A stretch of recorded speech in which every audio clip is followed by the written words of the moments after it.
Good morning. All right, guys.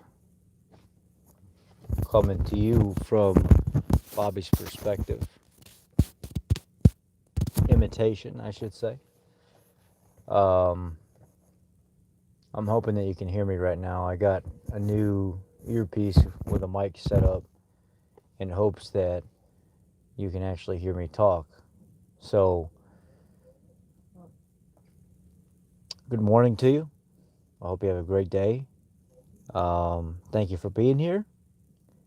Thank you for supporting me over the last few months, like you guys have. It's been surreal that I've gotten the support that I've got.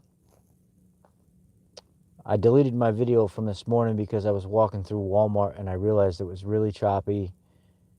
You couldn't really hear too much of the the words I was saying sometimes, and it was kind of in and out. So I kind of just wanted to recap a little bit on the some of the things that I see as a potential problem. Bobby's perspective, he did a video the other day talking about why he doesn't want to label himself as a carnivore or a keto person or a vegan person. He wants to leave labels completely out of it, um, for the simple fact that he doesn't want to fit in any specific type of clique, group, whatever it may be.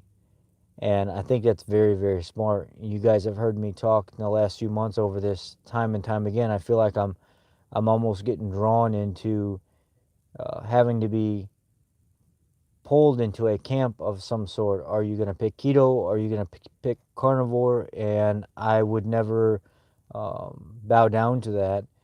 And it got to the point where people started seeing that I'm not going to pick one over the other, even though at one time it may have seemed that I was actually doing that. Nah, I don't do that. I'm just straight with people. If they like what I have to say, they like what I have to say. If they don't, they don't. They go somewhere else.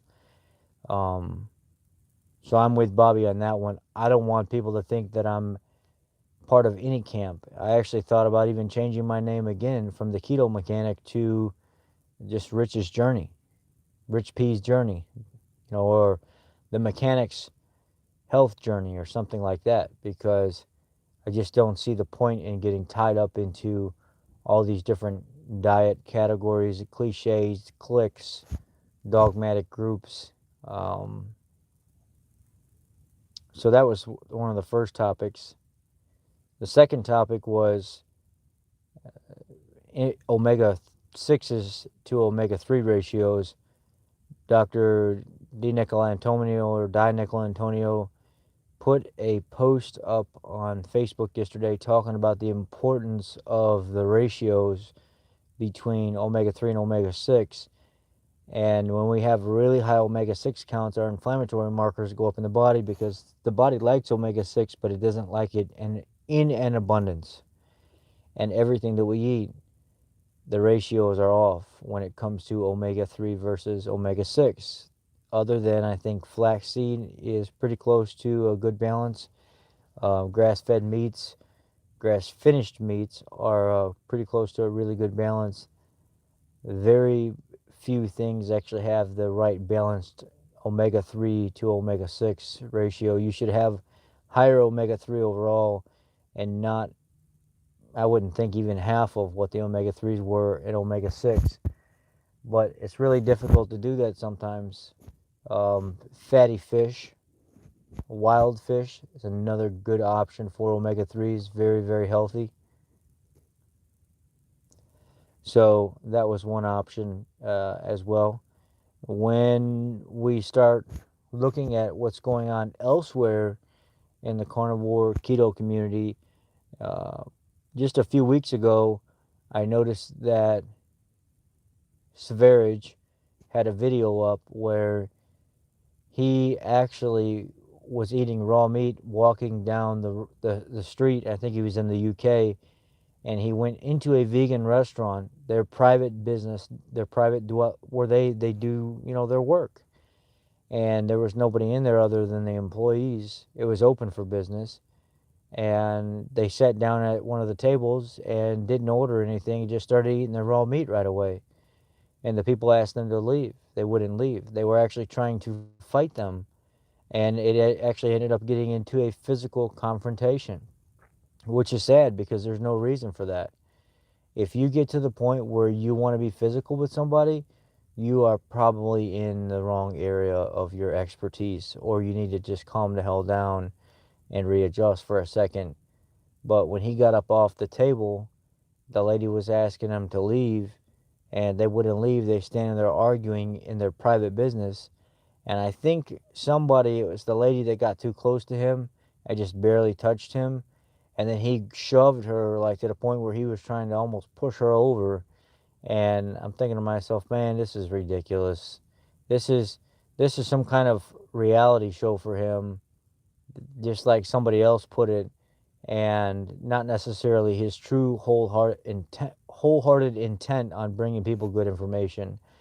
And there's so many young, gullible followers that follow him that really put a lot of emphasis on what he says, or what into what he does, or how he acts or conducts himself, that they are repeating these actions as well. And he's not a very good person to follow from the get-go.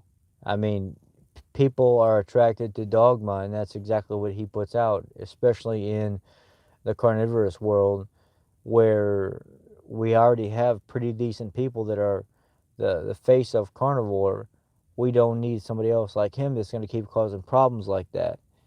Now, if you remember, he got in trouble a while ago, not too long ago. I think it was just like within the last 4 to 8 weeks or something like that, where he went to a vegan rally and he had a dead squirrel, and he was eating the squirrel in the middle of a vegan rally. The cops came and arrested him because of the confrontation back and forth, and he went to jail. And they set a court date for him and a fine, and he has openly and explicitly said he's not going to do anything about it. He's not going to pay the ticket or go to court or nothing. He's just never going to go back. So I don't know. I guess that guy's extreme. He's very, very extreme. And people flock to extreme. It might take a little while, but once they start rolling in, they keep rolling in. So that is that's one of the topics I wanted to talk about. The other topic is um, equipment. I bought these headphones for $5. I bought this mount that goes to the window of the car for like, I don't know, it's like $6, $7, and it's really strong. Um, so as a YouTuber, thinking that you need big, giant, massive establishments that, or heaters that pull. Or I just got completely off track with that. Wow, deja vu. um,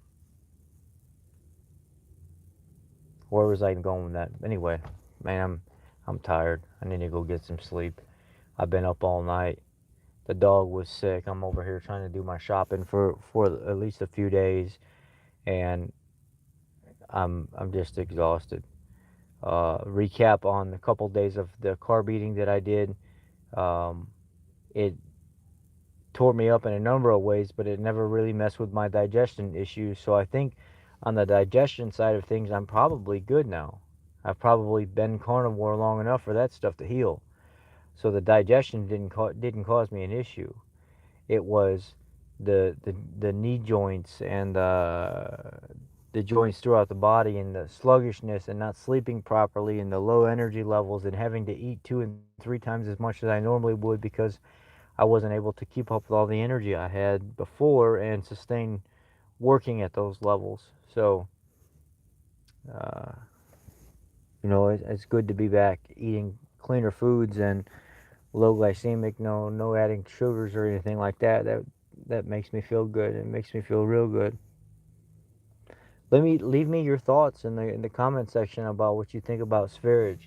Do you think what he did by going into that private establishment and then pushing that lady, uh, almost knocking her over, and being as aggressive as he has been? I mean, tell me your thoughts. Leave it in the comment section below, guys. Thank you.